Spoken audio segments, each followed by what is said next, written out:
Good afternoon, everyone. Welcome to Hammer Radio Basics Live, Season 4, Episode 10, Hammer Radio News and Updates, March 4th, 2026. Hope everyone is doing well today. It came out March 24th, so sorry about that. But we're already into March and getting closer to Hamvention in Dayton in May. That's coming up real soon.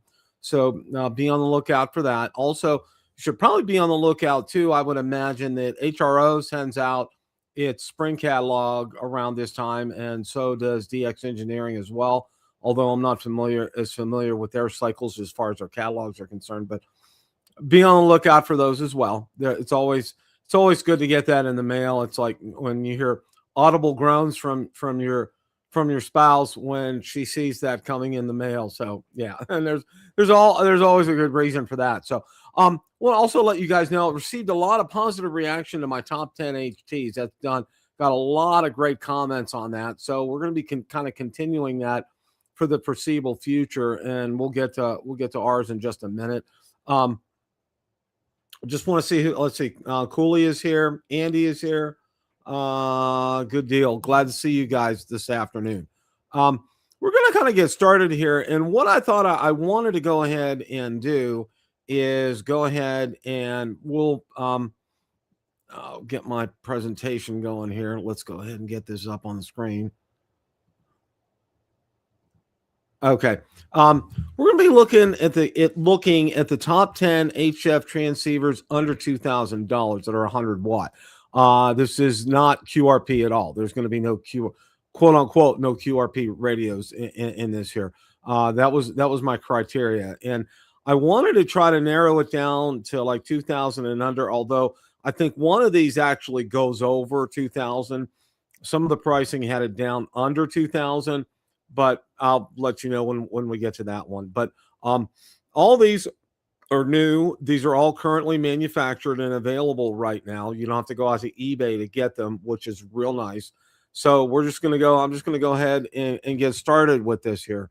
Now, the first one here is, this seems to be a real staple for a lot of people who have just gotten their license and want to get their first HF rig, especially those that have gotten their general.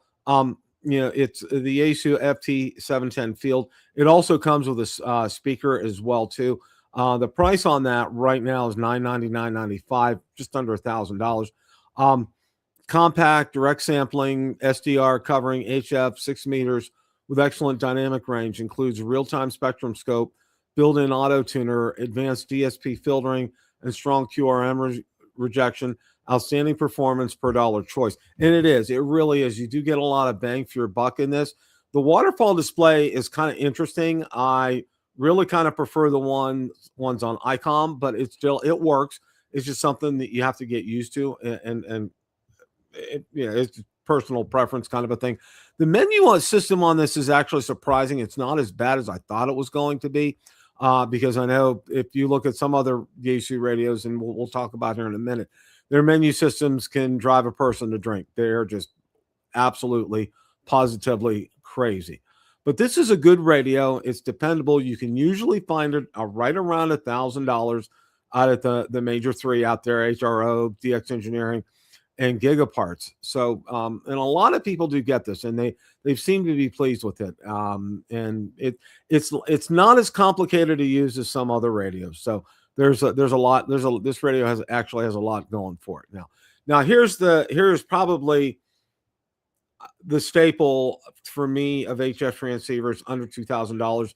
It's the Icom IC-7300. We just know that they came out with a Mark II, but we're going to talk about the 7300 in and of itself right now.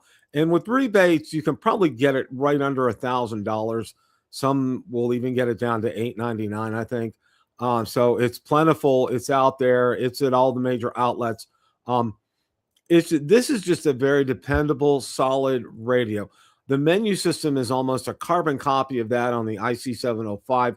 So if you know the 705, you know the menu system here on the 7300. There's really kind of there's no learning curve as far as that's concerned.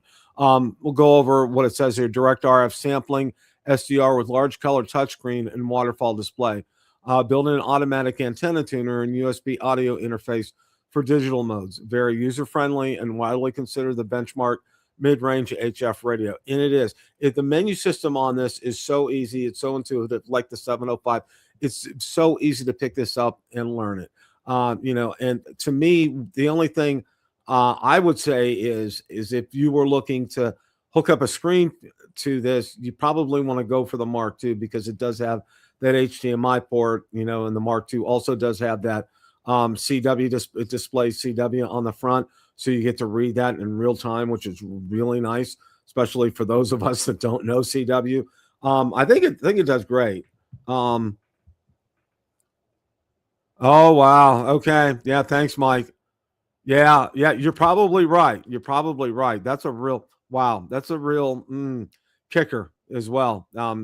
We know none of us like to see prices go up. So if you were thinking about getting a Yaesu in particular, as Mike pointed out, and thank you for bringing that up, I think that's something you want to take advantage of right now.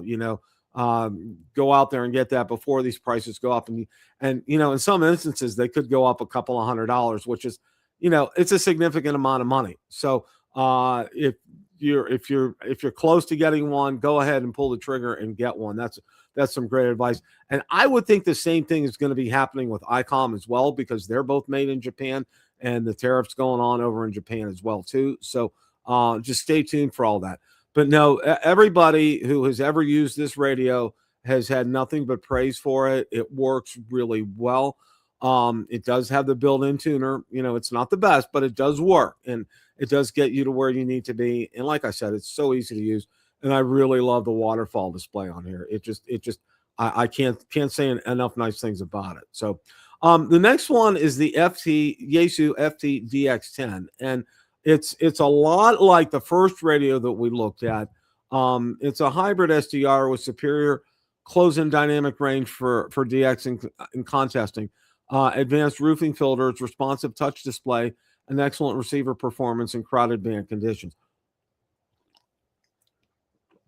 There's a lot to be said, especially if you're trying to get into, if you're trying to call into a park and there's a pileup, and these are the kind of radios that you want. If you're the kind of ham that ends up dealing in a lot of pileups, either trying to call into one or filtering through one, this is the kind of radio that would be absolutely ideal for you.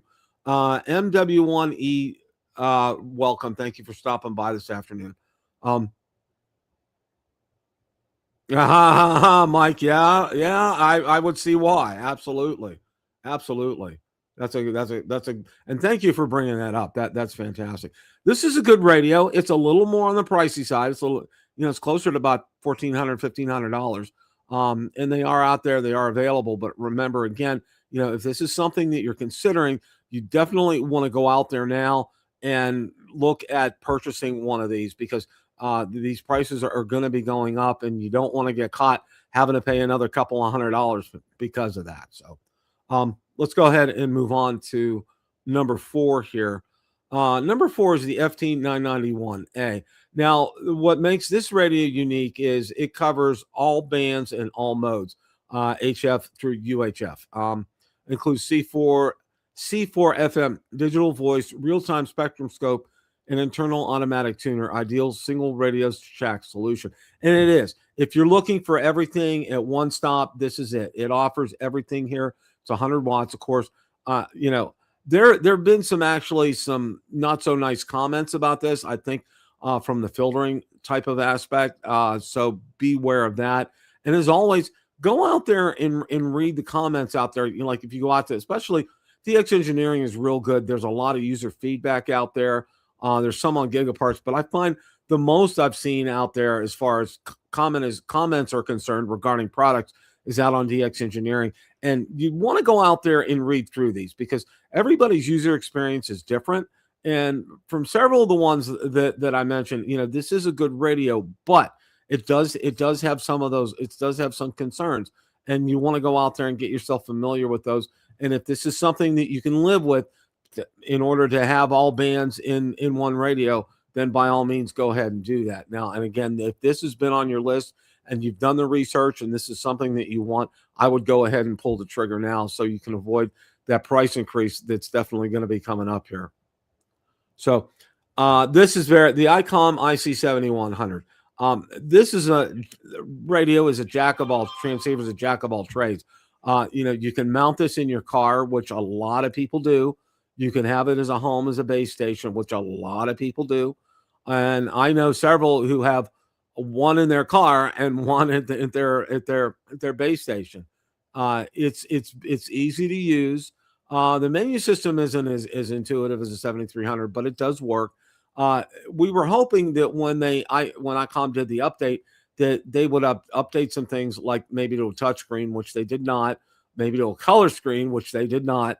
And I talked to Ray Novak a little bit about that a couple of years ago when I went to Hamcation, and he said, he said they hear that a lot about this radio in particular, and he said they're really kind of driven to keep this at a certain price point. Now, this used to be about $799. It's $1,099 right now out there. So be wary of the price. You can get some good deals. There's some good deals on this going out there. This is a very dependable radio. It works really well. It has a USB sound card in it. And that detachable control head, it makes all the difference in the world as far as mounting this in your vehicle. Just make sure that you get a cable that's long enough that's going to reach from the head back to the unit. That's kind of huge right there. It really is a perfect option for either from home or from your vehicle. It works really well. You get it set up and running, you'll be making contacts in no time. Okay. Yaesu FT-891. I don't know anybody that hasn't heard of this radio. It really is. It's probably the ultimate HF portable radio.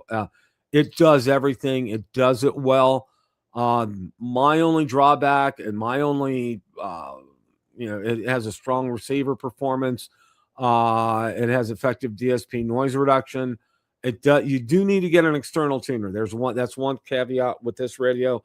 But of course, if you go out there and you tune your antennas right, you probably don't need that. If you get enough radios out there and you get your SWR down 1-to-1 or so, don't need a tuner. But the big thing with this radio, and it's something that even people who really have used and love this radio, is the menu system.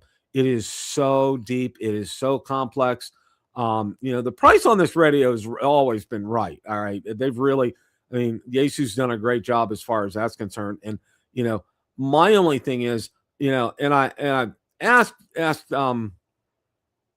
John Kruk about this as well. I sent him a quick message about it, and he said, yeah, they've been looking at trying to maybe possibly improve this, but they have so much on the drawing board right now. It's not funny. But I think this would probably be due for a nice refresh right here. Maybe a little bit of a bigger screen, less complex menus, because there's a lot of things you have to set each and every time, and it's a real pain in the rear to do that. So, but a lot of things are preset as well, so you don't have to do too much.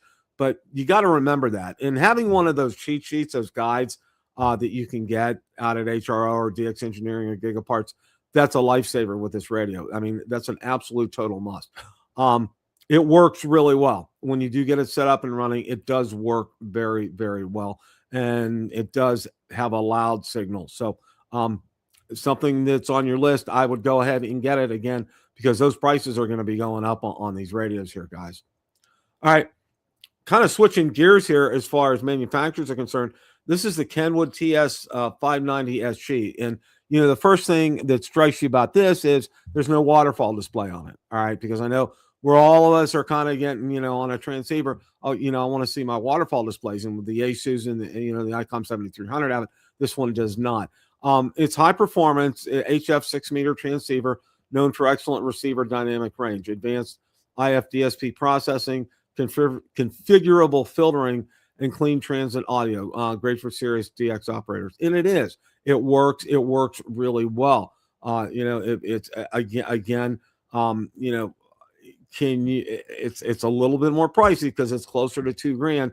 And in some places, you're probably going to go over that. But you have to weigh the pros and the cons of this. This has had good write-ups over the years.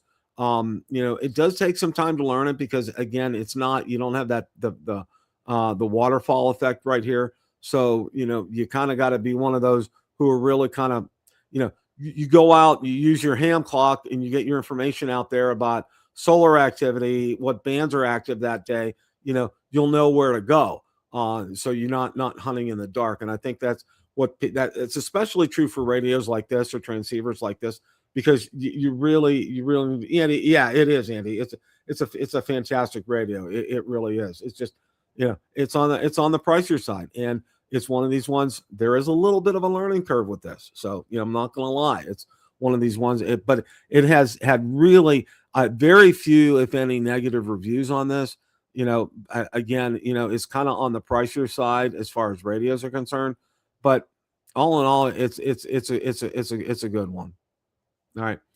Now, this is about as basic as you can get, the Icom IC-718. It's at a wonderful price. It's $859. It's out there and available on DX Engineering. It's a classic HF only 100-watt transceiver. It has very simple controls on it, and it's a nice rugged design. It's an analog interface, of course, on there with and it does have DSP noise reduction. It's a perfect kind of entry-level HF radio for people. It has enough information to get you going and get you started on that. And again, this is the kind of radio you would need to go out there and know what bands are active that day to be able to use a radio like this.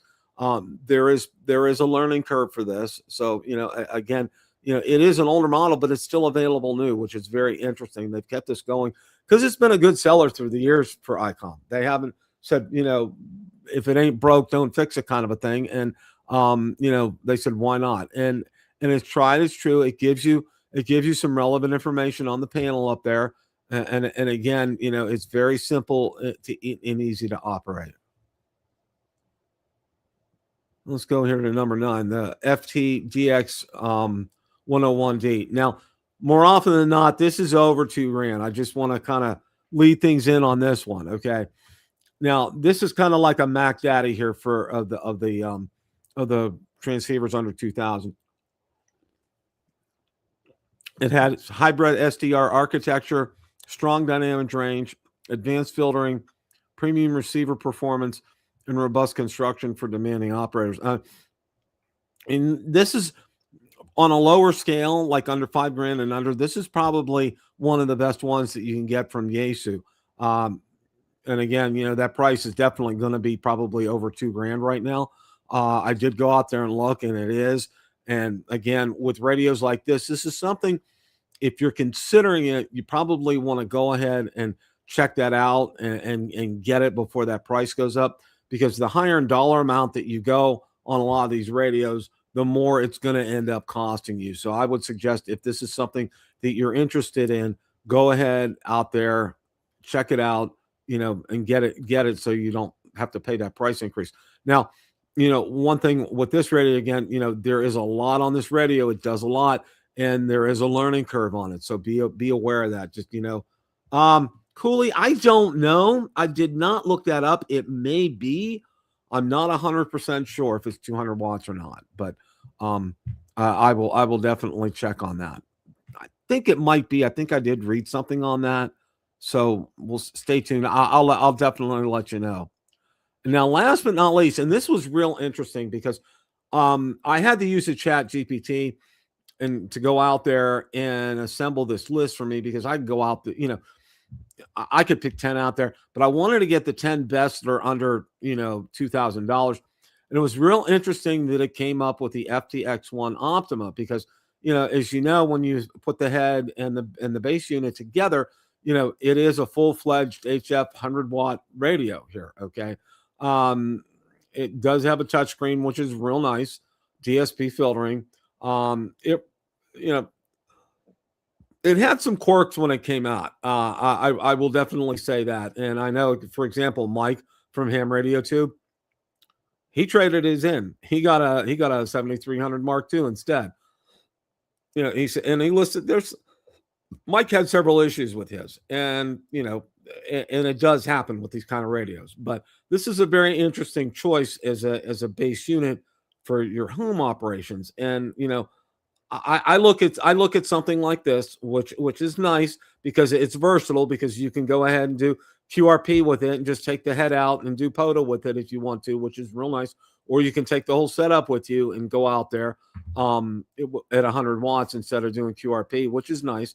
But the thing with this is $1,800. I can get a lot of the rigs that we talked about, the transceivers here, are way under that amount, because you're kind of getting closer to the $2,000 ballpark range here. Let me get my words out correctly here.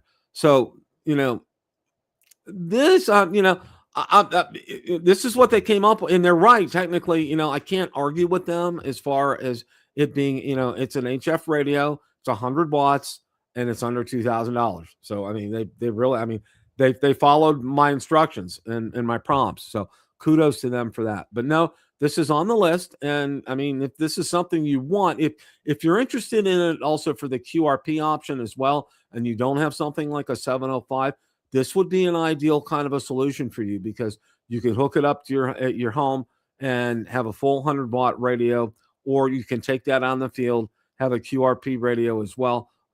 You have versatile options with this. Just be known, Yaesu did take care of a number of things after this first came out, but Mike listed some things that he has some concerns with, and you can check his channel out because he talks a little bit about why he ended up trading that in. He really likes the 7300 Mark II. So, and that's going to be something I'm going to spend some time on as well lately. Hope you guys enjoyed this. I'm having some fun putting these together. ChatGPT has really helped me because there's so many options and so many things to choose from. And if I give it enough of a criteria, it meets my criteria. And I go through here and try to verify most, if not all, this information that I'm sending you guys is correct. So hope you guys have a great rest of your evening. Thank you so much for stopping by today. Cooley, Andy, Anonymous here, Mike. Thank you guys so much. Really appreciate it. As always, guys, it's a great day to make a QSO. 7 3s, everybody. Have a great rest of your evening.